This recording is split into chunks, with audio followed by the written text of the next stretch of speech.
The Fourth Anglo-Dutch War was a conflict between the Kingdom of Great Britain and the Dutch Republic. The war, contemporaneously related to the American Revolutionary War, broke out over British and Dutch disagreements on the legality and conduct of Dutch trade with Britain's enemies in that war. Although the Dutch Republic did not enter into a formal alliance with the United States and their allies, U.S.ambassador John Adams managed to establish diplomatic relations with the Dutch Republic, making it the second European country to diplomatically recognize the Continental Congress in April 1782.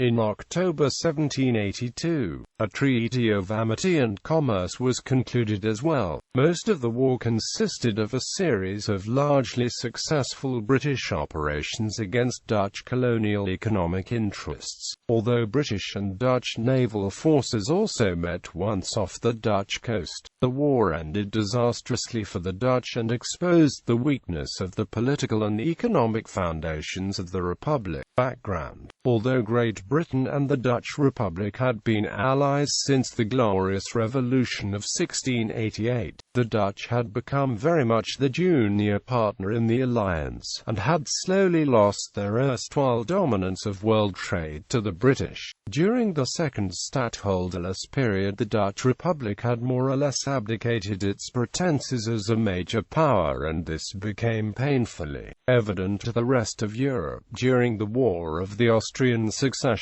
Near the end of that war in 1747, an Orangist revolution restored the stadtholder rate with vastly increased powers for the stadtholder. However, this did not lead to a resurgence of the Republic as a major power because of what many in the Republic saw as the mismanagement of the stadtholder and regency during the minority of Stadtholder William V, and subsequently during his own reign. Instead, the Republic remained stubbornly neutral during the 7 Years' War, which enabled it to greatly neglect both its army and navy. The stadtholder and regime was pro-British, but his opponents for this reason favored France, and those opponents were strong enough in the States General of the Netherlands to keep Dutch foreign policy neutral. Initially, the British considered the Dutch allies in their attempt to stamp out the rebellion in their American colonies.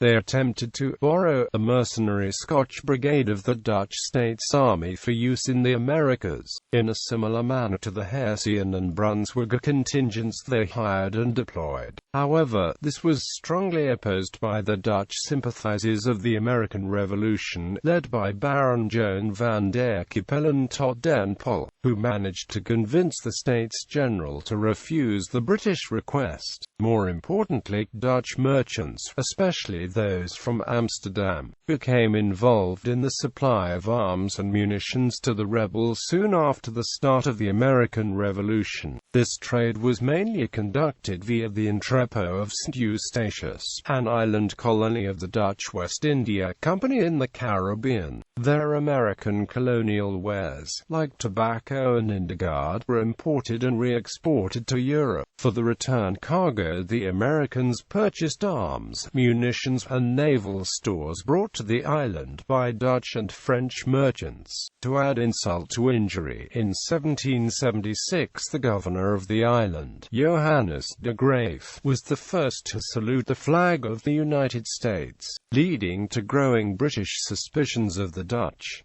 In 1778 the Dutch refused to be bullied into taking Britain's side in the war against France. The British invoked a number of old treaties to have the Republic support them militarily, but as in the 7 Years' War the Dutch government refused. After the French and Spanish entry into the American Revolutionary War, the Amsterdam merchants also became heavily involved in the trade in naval stores with France. The French needed those supplies for the naval construction, but were prevented from obtaining those themselves. Due to the blockade of the Royal Navy, the Dutch were privileged by a concession obtained after the victory in the Second Anglo-Dutch War, known as the principle of free ship. free goods, which was enshrined in the Anglo-Dutch Commercial Treaty of 1668. This early formulation of the principle of freedom of navigation exempted all but narrowly defined contraband goods,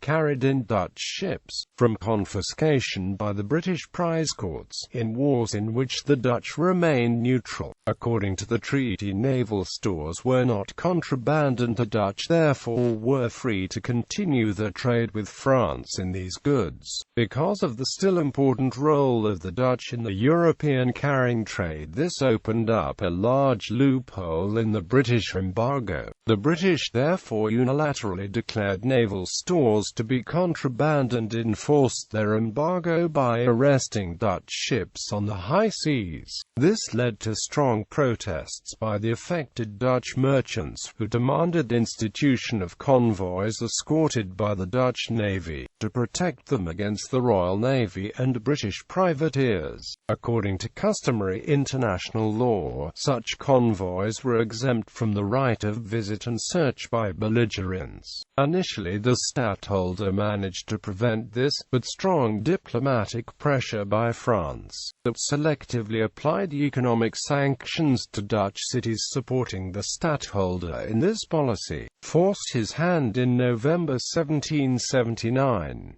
The States General now ordered him to provide the escorts, and the first convoy, under command of Rear Admiral Lodewijk van Beeland, sailed in December 1779.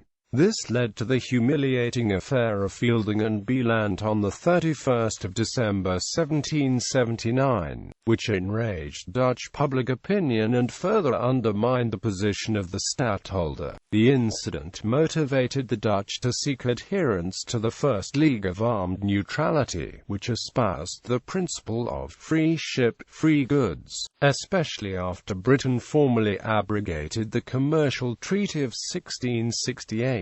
The Dutch hoped to gain the armed support of the other members of the League to maintain the neutral status. The war, declaration of war. The British government saw the danger of this move and therefore declared war on the Republic shortly after its adherence in December 1780. To forestall Russia from coming to the aid of the Dutch, the British government cited a number of grievances that were ostensibly unrelated to the Dutch accession to the League. One of these was the shelter the Dutch had given to the American privateer John Paul Jones in 1779. More importantly, much was made of a draft treaty of commerce, secretly negotiated between the Amsterdam banker Jean de Neufville and the American agent in Aix-la-Chapelle, William Lee, with the connivance of the Amsterdam pensionary Van Berkel, and found among the effects of Henry Lawrence, an American diplomat who had been apprehended by the British cruiser HMS Vestal in September 1780, on the high seas. He had been sent by the Continental Congress to establish diplomatic relations with the Dutch Republic. The draft treaty was cited as proof by the British of the non-neutral conduct of the Dutch. Progress of the war. Dutch naval power had been in decline since 1712. The fleet had been long neglected, and therefore the Dutch Navy, having only 20 ships of the line at the start of the conflict, was no match for the British Royal Navy. Although the States General had decided on a substantial expansion of the fleet in 1779, just before the fateful decision to offer limited convoys, and had even voted the funds for such a naval construction program, it progressed but slowly. Another reason for the slow expansion of the Dutch fleet was a lack of suitable recruits. The Dutch Navy paid lower wages than the merchant marine, and did not use impressment like the Royal Navy. The number of available ships was diminished even more at the start of the war, when several ships were captured by the British in the West Indies, because they were unaware the war had started.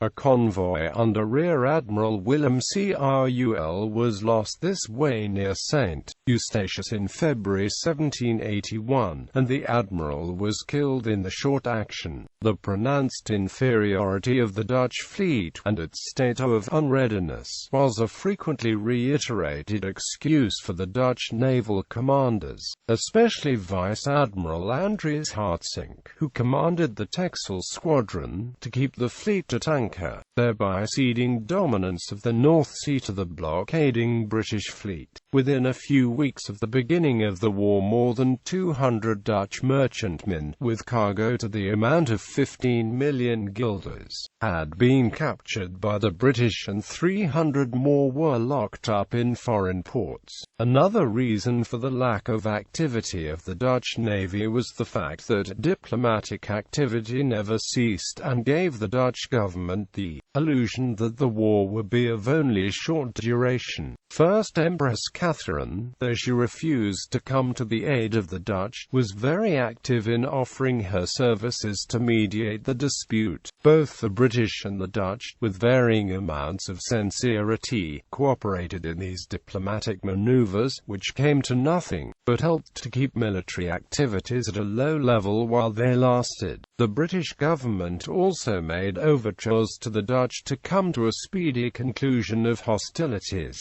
especially after the cabinet of Lord North had been replaced by that of Rockingham and Fox in March 1782. Fox immediately proposed a separate peace, on favourable conditions to the Dutch government. Unfortunately for the Dutch, they had just bound themselves closer to France by agreeing to act in concert with France in naval actions, and therefore a separate peace was no longer an option. A real military alliance with France was, however, still blocked by the stadtholder, despite the fact that many in the Republic favoured it. The war, as far as it went, was fought in three main theatres. Britain blockaded Dutch ports in Europe, and embarked on expeditions to seize Dutch colonial properties throughout the world. These were almost entirely successful. Only an attempt to capture the Dutch castle at Elmina on the Africa's Gold Coast failed, while many Dutch territories in the West Indies were taken by the British. Some, like Curaçao, were not attacked due to the defensive strength. West Indies. As far as the Dutch were concerned, the war in the West Indies was over almost before it had begun. Admiral Rodney, the commander of the Leeward Islands station of the Royal Navy, attacked the Dutch colonies in that part of the Caribbean, St. Eustatius, Saba, and St. Martin, as soon as he had received word of the declaration of war, in the process surprising a number of Dutch naval and merchant ships, who were still unaware of the start of hostilities. St. Eustatius, that had played such a large role in the supply of the American rebels with arms, was completely devastated by him. He proved himself especially vengeful against the Jewish merchants on the island. All goods on the island were confiscated and all merchants, Dutch, American, French, even British, deported. Part of the loot was auctioned off on the spot, but an appreciable amount was put on a convoy destined for Britain. However, much of the convoy was captured in the English Channel by a French squadron under Admiral Picquet de la Motte. The French did not return the goods to the Dutch, however, though an attempt was made to likewise capture the Dutch Leeward Antilles. These remained in Dutch hands, as did Suriname. The neighbouring Berbice, Demerara, and Essequibo were rapidly taken by the British early in 1781. These were retaken by the French Captain Armand de Kersaint in 1782, and restored to the Dutch after the war.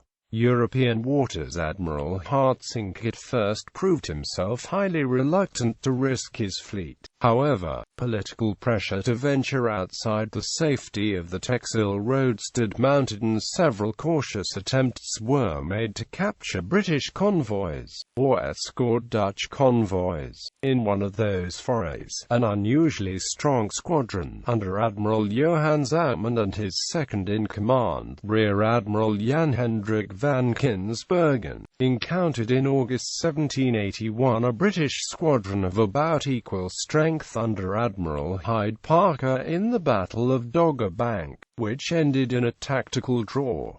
Another promising venture seemed to be what has become known as the Brest Affair. Quote, in September 1782, after the Dutch politicians had hesitantly agreed to coordinate their actions with the French, acting in concert, there seemed to be an opportunity to combine a Dutch squadron of 10 ships of the line with the French squadron at Brest. As the British fleet in the Channel had suddenly sailed south. However, Hartzinck, as usual, made objections, based on intelligence that British ships lay in ambush. When this proved false, the Stadtholder ordered him to send the squadron, under command of Vice Admiral Count Lodewijk van Beeland, to Brest. However, as had happened countless times before, Beeland, after having inspected the ships, declared them unready to put out to sea. In this refusal he was supported by the other flag officers. The incident caused a political storm that threatened to engulf the Stadtholder himself, as he was responsible as commander-in-chief for both the state of readiness of the fleet and its strategic decisions. The opponents of the Stadtholder demanded an investigation that was, however, very long drawn out, and quietly terminated after the Stadtholder was restored in his full powers after 1787, long after the end of the war. Though, except for the Dogger Bank skirmish, no major battles were fought in European waters, and a British blockade encountered little opposition from the Dutch fleet. The blockade itself exacted its toll on the British seamen, who were at sea for long times at a stretch, and the ships that suffered from severe wear and tear. Also, the fact that an appreciable number of ships had to be detached to maintain naval superiority in the North Sea, meant that the already overstretched Royal Navy was even more strained after 1781. Ships that were needed to blockade the Dutch coast could not be used against the French, Americans and Spaniards in other theaters of war.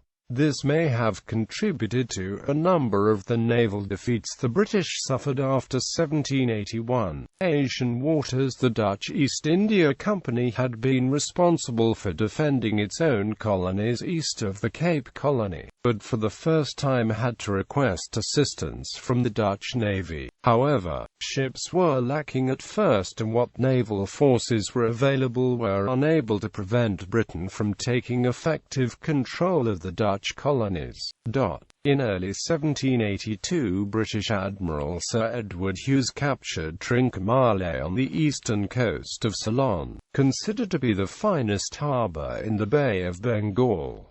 In March 1781, British Admiral George Johnston was sent to capture the Cape Colony. France, which had already planned to send a fleet to India, received intelligence of this, and directed its commander, the Bailly de Suffren, to try to reach the Cape before Johnston. After Johnston and Suffren met in a happenstance battle in the Cape Verde Islands, Suffren was able to arrive before Johnston, and the strength of French troops he left dissuaded Johnston from attacking the colony. After capturing a number of VOC ships in a nearby bay, he returned to North Atlantic waters. Suffren had continued on to Isle de France and then India. There he arrived and fought a number of actions against Hughes.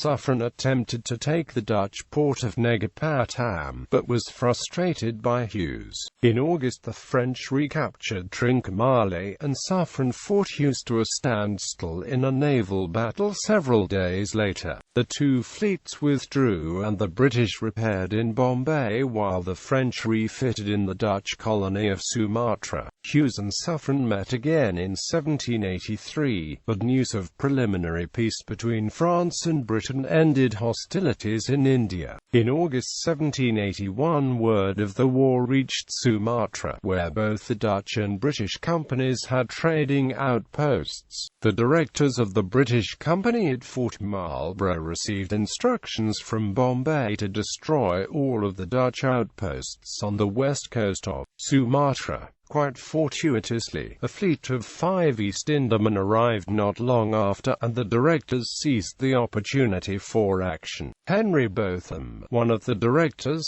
commandeered the fleet, and with 100 company soldiers sailed for Padang. On the 18th of August, Jacob van Heemskerk, the VOC chief resident at Padang, surrendered all of the West Coast outposts without a fight, unaware that Botham's force was relatively weak. The capture netted the British 500,000 florins in goods and money. The fortress at Padang was destroyed before the town was returned to VOC control in 1784.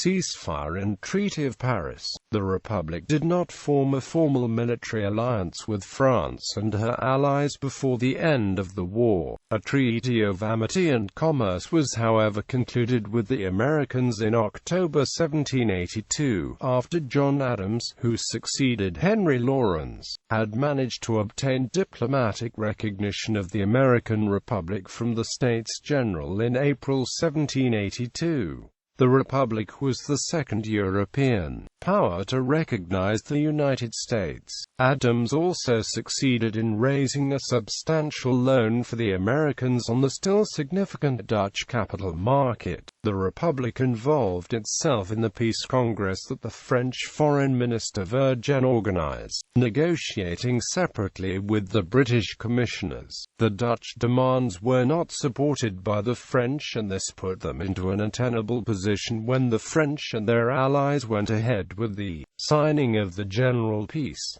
The Dutch therefore were forced to sign a preliminary peace just before the General Treaty was signed. The Republic joined the armistice between Britain and France in January 1783.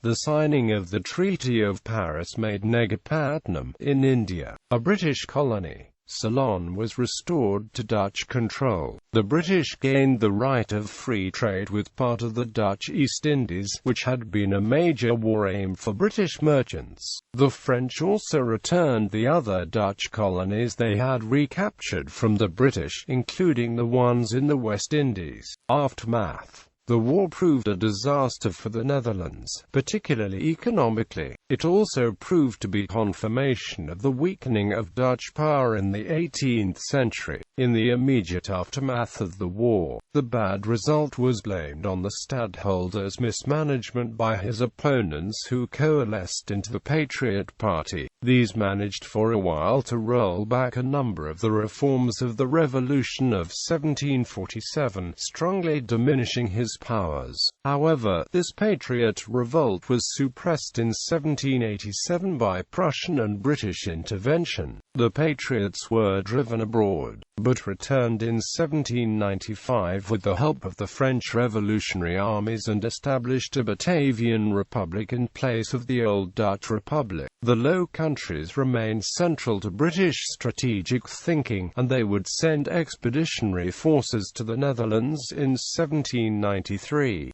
1799 and 1809.